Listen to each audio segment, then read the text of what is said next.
When I get in arguments with my peers, it's really hard for me to like say I'm wrong or apologize. That's why I was wondering if you guys have any tips. Because our students participate in student-led meetings, they have a sense of agency in their own life. They gain the skills to make good decisions in school and outside of school. So I think I need to improve in this area.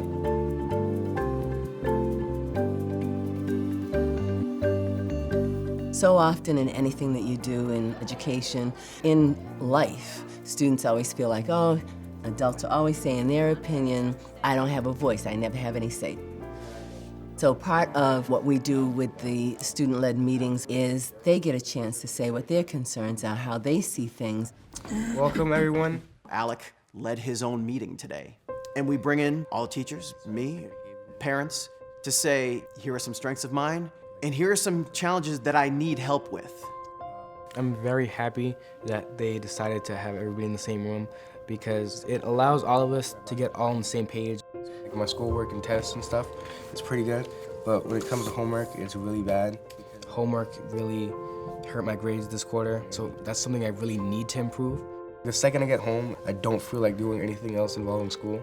So they're not making up what's going to happen in this meeting on the spot, right?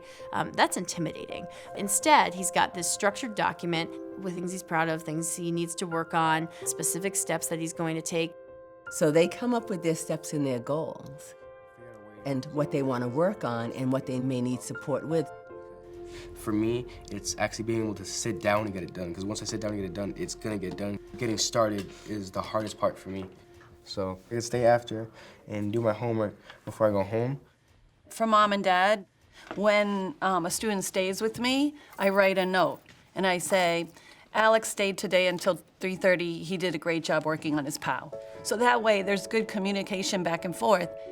I think it's about him having to set goals for himself and for us to give him the best tools to work with so that he can accomplish those goals. And then you be able to see yourself in a new light, which only gives you more of that confidence. The fact that he has, 8 or 9, 10 adults for these meetings to actually get on the same page and say, look, we recognize you're here, we see where you've come from, and we want you to tell us where you want to go. And just having that collaboration it's wonderful. Yeah. Right? I just wanted to thank Mr. St. Louis real quick, and all of you for being such good teachers. I think I improved more just because I got a personal relationship with all of you. As students get a little older, and especially in their junior year, we have these meetings called PEP meetings, which is Planning for Educational Progress. So Jocelyn's meeting is different. She too will lead hers, but hers is more focused on her future.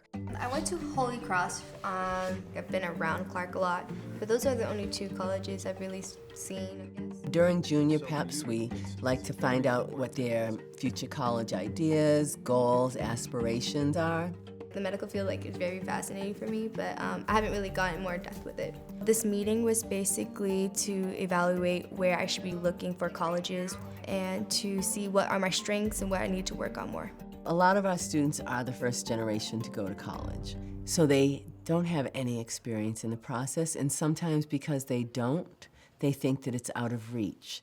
It's really an opportunity for them to get that support from us. I wrote my college essay actually around this idea that I had of perhaps being a physical therapist. I know, you look at me now. And then I got to college and I saw, oh, it's like all science classes all the time, which I hadn't really realized that. So do you find yourself interested in the sciences like that, like taking that amount on? I know that science is not that of my highest strengths, but if I apply myself, I think I can. Student-led meetings allow our students to feel like they have a chance to talk to staff on another level as humans with a life and an experience that can be shared. My meeting helped me understand that you don't really need to know your passion right away, but it's really good to have an idea of what kind of college is right for me. At the center of any meeting like this, especially since the students are leading them, is just a baseline of real respect. You're in the driver's seat. It's your life. Love yourself, respect yourself. We're here to help. You know, be patient with yourself, and as you said in the last line, take it a day at a time, right?